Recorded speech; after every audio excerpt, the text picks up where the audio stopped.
PowerPoint Microsoft company का एक काफी प्रचलित सॉफ्टवेयर है जिसे प्रस्तुति या प्रेजेंटेशन के लिए इस्तेमाल किया जाता है। आज हम आसान शब्दों में माइक्रोसॉफ्ट पावरपॉइंट के बारे में जानेंगे कि माइक्रोसॉफ्ट पावरपॉइंट की स्क्रीन कैसी दिखती है और अपनी पहली पावरपॉइंट प्रेजेंटेशन बनाना सीखेंगे। आसान शब्दों में बताया जाए तो पावरपॉइंट का इस्तेमाल किसी भी जानकारी को प्रभावी ढंग से प्रदर्शित करके लोगों के बीच प्रस्तुत करने के लिए किया जाता है। इससे हम शब्दों, आकृतियों और अन्य मल्टीमीडिया आइटम्स को जोड़कर एक प्रेजेंटेशन तैयार कर सकते हैं। पावरपॉइंट का इस्तेमाल प्रेजेंटेशन की स्लाइड्स को अच्छी तरह ऑर्गेनाइज और मैनेज करने में किया जाता है। प्रोफेशनल, कंसिस्टेंट और कॉन्जिक्यूटिव तरीके से जानकारी को संगठित करने में किया जाता है। जानकारी को इन्फॉर्मेटिव और अट्रैक्टिव तरीके से प्रस्तुत करने के लिए किया जाता है। पावरपॉइंट की जानकारी होना हमारी रोजगार मिलने की संभावना को बढ़ाता है क्योंकि इसका इस्तेमाल विश्व भर में होता है। चलिए जानते हैं कि पावरपॉइंट को ओपन करने के बाद हमें स्क्रीन कैसी दिखती है। सबसे पहले आता है टाइटल बार, जो सबसे ऊपर बीचों बीच होता है, जिसमें हमें अपनी प्रस्तुति का टाइटल या शीर्षक दिखता है। वहीं बाईं तरफ होता है क्विक एक्सेस टूल बार, जिसका इस्तेमाल फाइल को सेव करने, प्रिंट करने इत्यादि के लिए किया जाता है। रूलर स्लाइड के ऊपर और बाईं तरफ सीधी लाइनें होती हैं जो हमारी प्रेजेंटेशन की स्लाइड में किसी भी चीज को एडजस्ट करने में मदद करती हैं। प्लेस होल्डर स्लाइड पर सभी चीजों को होल्ड करके यानी पकड़ रखते हैं, चाहे वो टेक्स्ट हो, इमेज, मैप इत्यादि हो। स्टेटस बार स्क्रीन पर सबसे नीचे देखा जा सकता है। इससे हमें स्लाइड्स की संख्या, भाषा की सेटिंग्स, नोट्स के लिए शॉर्टकट, स्लाइड के अलग अलग view, zoom in, zoom out जैसी सुविधाएं मिलती हैं। स्लाइड्स पैन में हमें सभी स्लाइड्स लाइन से थंबनेल के रूप में दिखती हैं, जिन पर क्लिक करके हम उस स्लाइड पर जा सकते हैं। टैब्स पावरपॉइंट का सबसे जरूरी हिस्सा होते हैं क्योंकि इनमें ही पावरपॉइंट के सभी आदेश मौजूद होते हैं। रिबन में हमारे सभी जरूरी टास्क होते हैं। ये स्क्रीन का वो हिस्सा है जहां पर पावरपॉइंट को भी काम करने के ज्यादातर आदेश दिए जाते हैं। अलग अलग टैब्स के हिसाब से रिबन में आदेश देने वाले बटन भी बदल जाते हैं। स्लाइड हमारे प्रेजेंटेशन का मेन हिस्सा है जहां पर टेक्स्ट, इमेज, मैप्स इत्यादि के जरिए हम आसानी से लोगों तक जानकारी पहुंचा सकते हैं।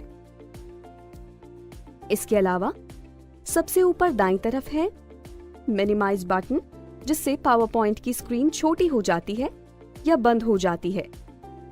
मैक्सिमाइज बटन, जो स्क्रीन को बड़ा या रीस्टोर करने के काम आता है, और क्लोज बटन, जिससे पावरपॉइंट को बंद किया जा सकता है।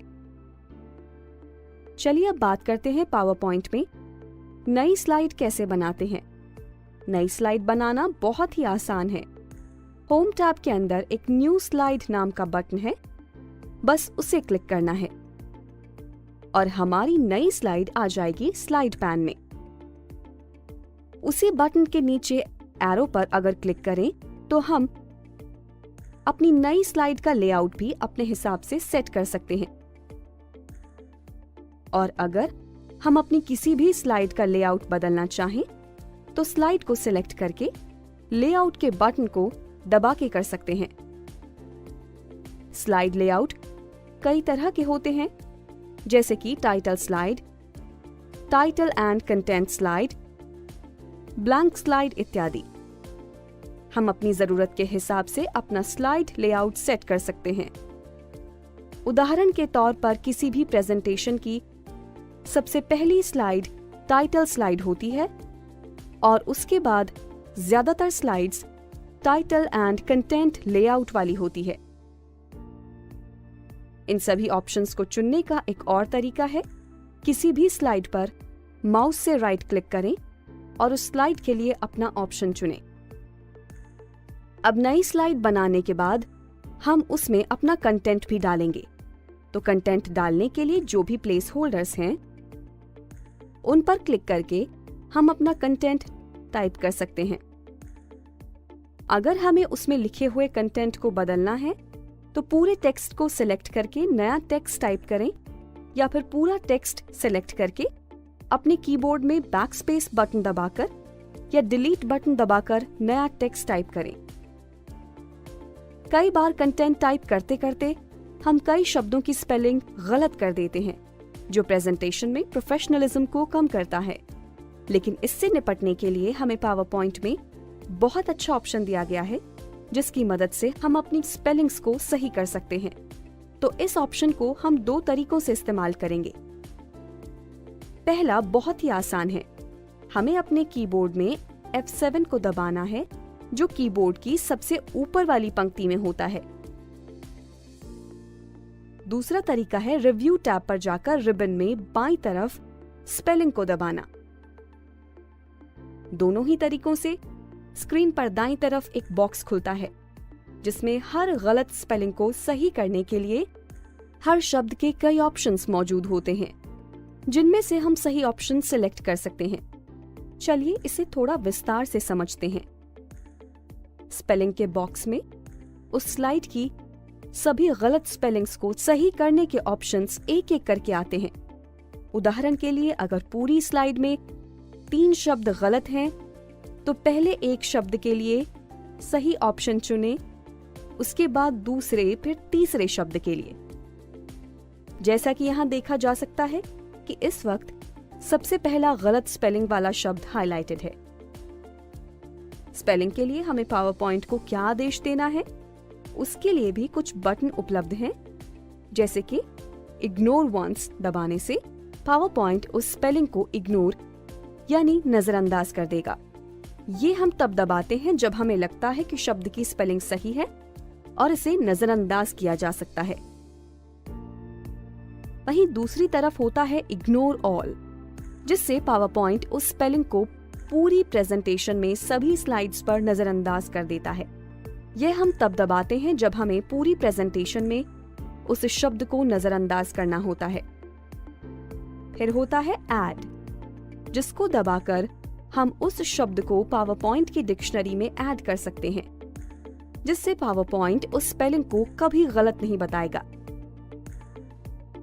फिर नीचे हमारे पास होते हैं चेंज और चेंज ऑल, जिनकी मदद से हम गलत स्पेलिंग को सही के साथ चेंज कर सकते हैं। सही स्पेलिंग के सभी ऑप्शंस में से सही ऑप्शन चुनकर चेंज को दबाने से उस स्लाइड पर लिखी हुई गलत स्पेलिंग सही स्पेलिंग में बदल जाएगी। वहीं अगर हम चेंज ऑल को दबाते हैं तो पूरी प्रेजेंटेशन में वो स्पेलिंग जितनी भी जगह गलत होगी, हर जगह बदलकर सही हो जाएगी।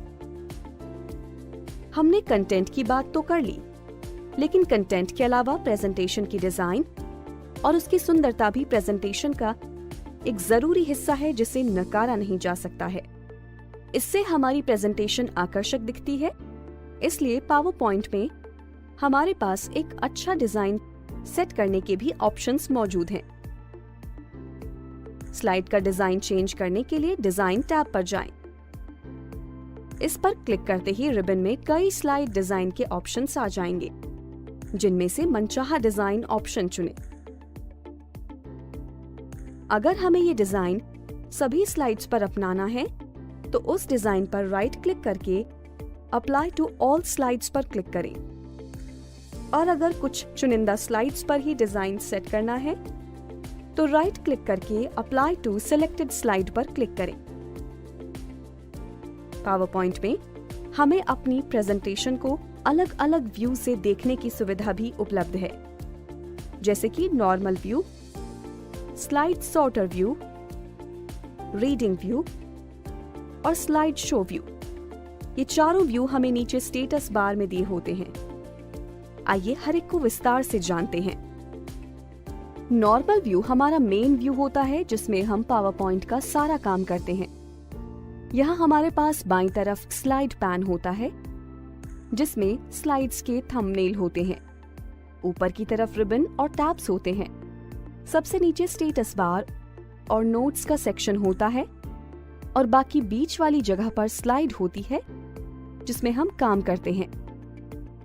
वहीं अगर बात करें स्लाइड सॉर्टर व्यू की तो यहाँ पर हमें सभी स्लाइड्स के सिर्फ थंबनेल्स देखने को मिलते हैं। ये व्यू स्लाइड्स को सही क्रम में लगाने में बहुत काम आता है। मतलब हम स्लाइड को उसकी जगह से उठाकर किसी दूसरी जगह लगा सकते हैं और इस व्यू में हम स्लाइड को आसानी से ऐड और डिलीट भी कर सकते हैं। फिर आता है रीडिंग व्यू। जैसा कि नाम से ही जाहिर है कि ये व्यू हम स्लाइड को पढ़ने या देखने के लिए इस्तेमाल करते हैं। इस व्यू में ऊपर रिबन, टैब्स इत्यादि नहीं होते हैं, बस स्लाइड होती है पढ़ने और देखने के लिए। कीबोर्ड पर राइट और लेफ्ट एरो बटन दबाकर हम अलग अलग स्लाइड को बदल सकते हैं। आखिर में आता है स्लाइड शो व्यू। इस व्यू में पूरी स्क्रीन पर सिर्फ स्लाइड ही दिखती है और जब भी हम प्रेजेंटेशन को लोगों के बीच पेश करते हैं तो इसी व्यू में करते हैं। इसमें स्लाइड का सारा कंटेंट फुल स्क्रीन पर दिखता है। स्लाइड शो व्यू से बाहर आने के लिए कीबोर्ड में एस्केप बटन दबाएं और स्लाइड को बदलने के लिए रीडिंग व्यू की तरह माउस से लेफ्ट क्लिक और कीबोर्ड से एरो बटन को दबाकर स्लाइड को आगे पीछे करें। माउस से राइट क्लिक करके शो प्रेजेंटर व्यू दबाकर हम प्रेजेंटर व्यू पर जा सकते हैं जो स्लाइड शो व्यू का ही हिस्सा है। यहाँ हमें स्लाइड को बदलने, मार्कर से चीजों को हाईलाइट करने, स्लाइड पर किसी जगह पर जूम करना, स्पीकर नोट्स इत्यादि की सुविधा मिलती है।